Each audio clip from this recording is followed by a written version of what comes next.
Boa tarde, eu sou a Tayane, vamos nas pegadas? Hoje nós vamos falar sobre alimente o espírito. Se encontra em Gálatas 5, do versículo 22 ao 26, que diz assim: Mas o fruto do espírito é amor, alegria, paz, longanimidade, benignidade, bondade, fidelidade, mansidão, domínio próprio. Contra estas coisas não há lei. E os que são de Cristo Jesus crucificaram a carne, com as suas paixões e concupiscências. Se vivemos no Espírito, andemos também no Espírito. Não nos deixemos possuir de vanglória, provocando uns aos outros, tendo inveja uns dos outros. Estarei trazendo uma mensagem de Deus para o seu coração, que fala sobre alimentar o seu espírito e que Deus ele faz o seu coração grandemente através dessa mensagem. Estarei explicando agora essa mensagem que é tão abençoadora para os nossos corações.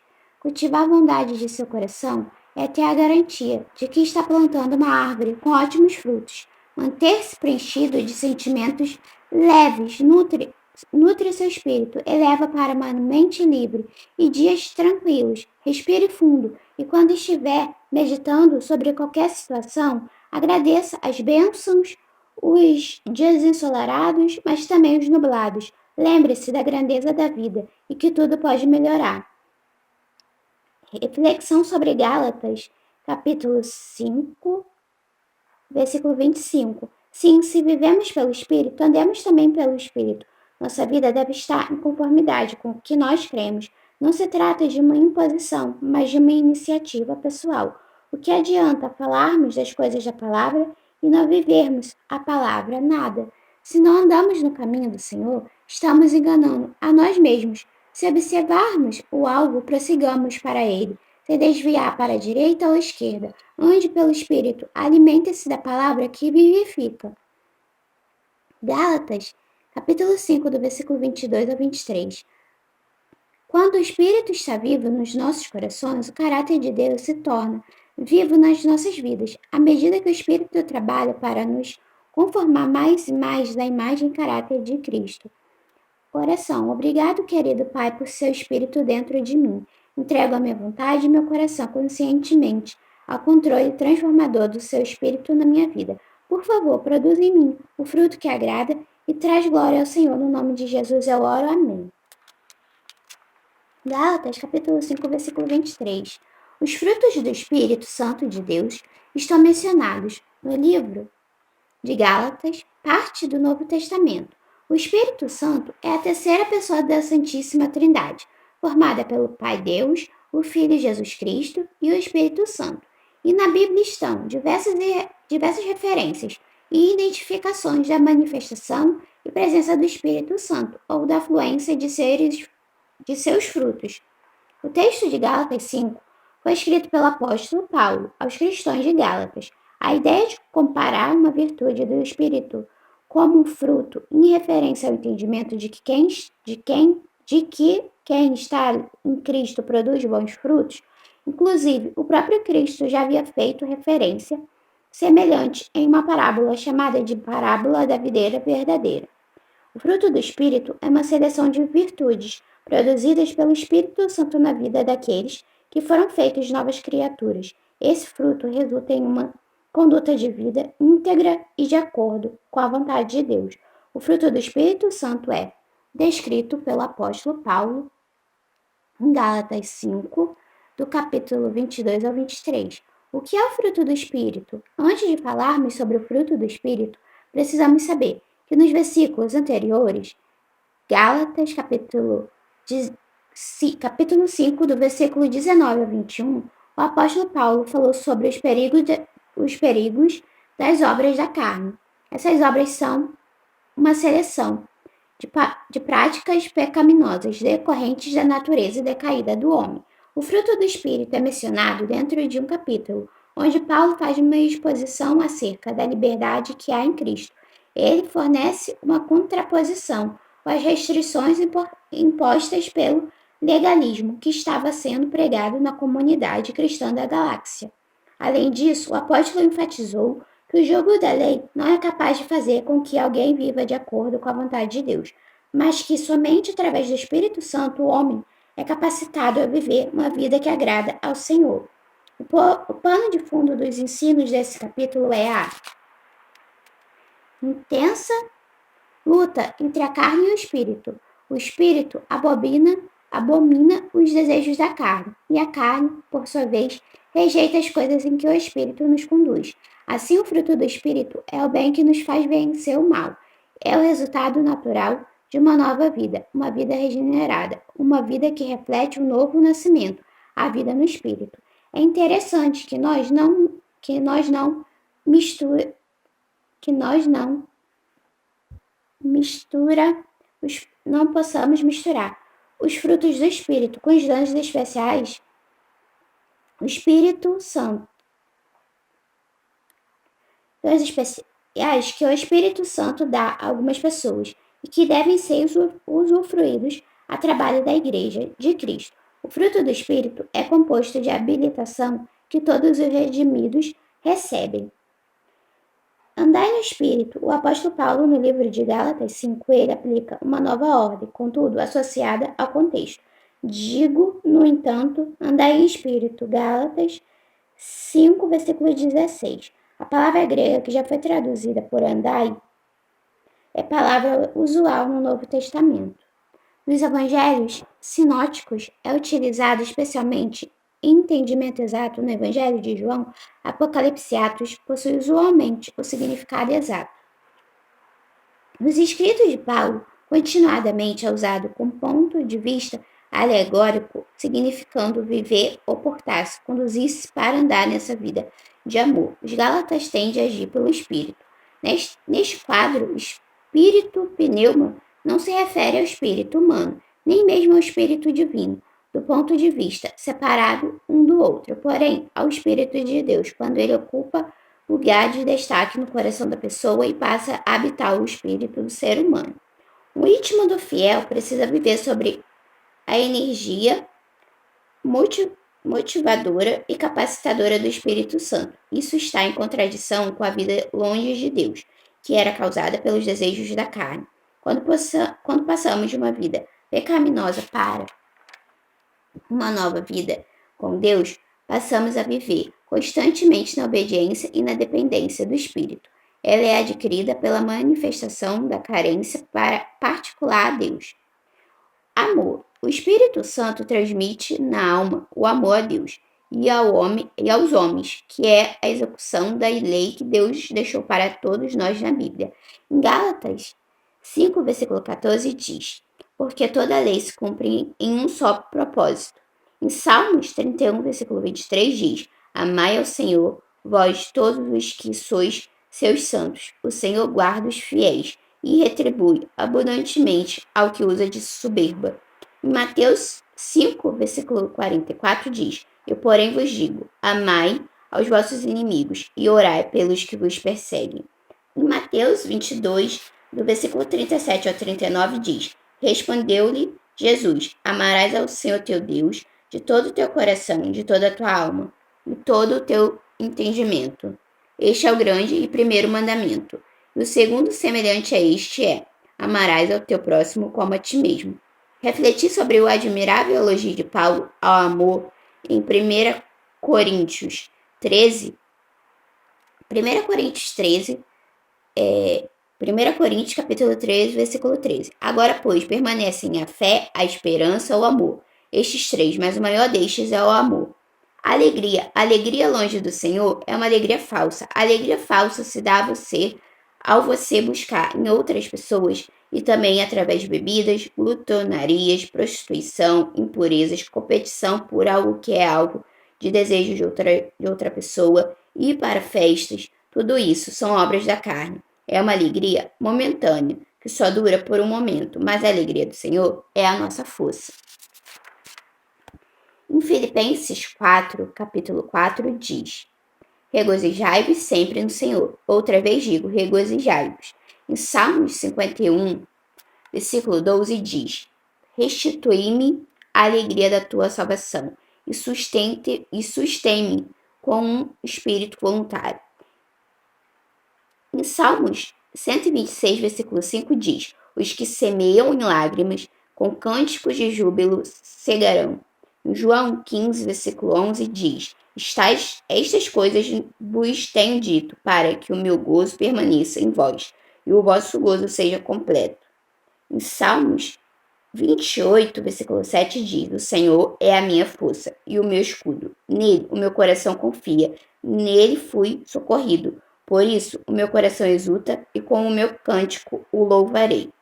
E não por causa das circunstâncias. A paz que o mundo nos traz é passageira. Ela vem através de visões e da vontade humana, ou seja, ela será cheia de falhas e limitações. Já a paz de Cristo vem da harmonização que nós, criaturas com o Criador, quando estruturamos nossa vida e nossa caminhada na presença do Senhor. A gente ter paz com Deus significa que nós somos reconciliados com Deus por meio da obra do Senhor, Jesus Cristo. A paz de Deus guarda os nossos corações contra as preocupações e dos temores que tentam nos afligir. Em Filipenses 4, versículo 7 diz: E a paz de Deus, que excede todo entendimento, guardará os vossos corações e os vossos pensamentos em Cristo Jesus. Em Isaías 57, versículo 21, diz: Não há paz para os ímpios, diz o meu Deus. Em Romanos 3, versículo 17, e não conheceram o caminho da paz. Em Romanos 4, versículo 5, diz: Porém, ao que não trabalha, mas crê naquele que justifica o ímpio, a sua fé lhe é contada como justiça. Em Romanos 5, versículo 1 diz: Justificados, pois, pela fé, tenhamos paz com Deus, por nosso Senhor Jesus Cristo. Em João 16, versículo 33 diz: Tenho-vos dito estas coisas, para que em mim tenhas paz. No mundo tereis tribulações, mas tendes de bom ânimo. Eu venci o mundo. Em João 14, versículo 27 diz: Deixo-vos a paz, a minha paz vos dou. Eu não vou-la dou como o mundo a dá. Não se turbe o vosso coração, nem se atemorize. Qualidades sociais. Longanimidade. A longanimidade é a característica daquele que é tardio em irar-se, ou seja, a pessoa longânime possui uma tolerância que a capacita a suportar situações adversas com paciência, firmeza e serenidade. Deus quer que nós tenhamos uma vida de longanimidade. Desta forma, o mundo verá que somos diferentes. Em Êxodo 34, versículo 6 diz: Tendo o Senhor passado perante Moisés, proclamou: Jeová, Jeová, Deus misericordioso e compassivo, tardio em irar-se e grande em beneficência e verdade. Em Salmos 86, versículo 15 diz: Mas tu, Senhor, és um Deus compassivo e benigno, longânimo e abundante em graça e em fidelidade. Em 2 Timóteo 4, versículo 2 diz: Prega a palavra, esteja preparado a tempo e fora de tempo. Repreenda, corrija, exorte com toda a paciência e doutrina. Benignidade, a bondosa disposição para com o próximo. Benignidade é a característica daquele que transmite bondade, ternura e serenidade em suas atitudes e comportamento.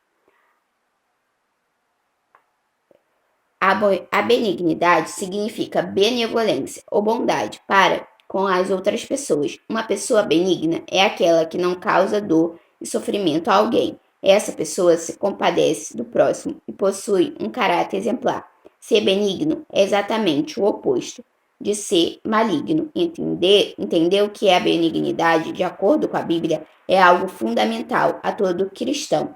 Isso porque cada seguidor de Cristo é chamado a ser benigno.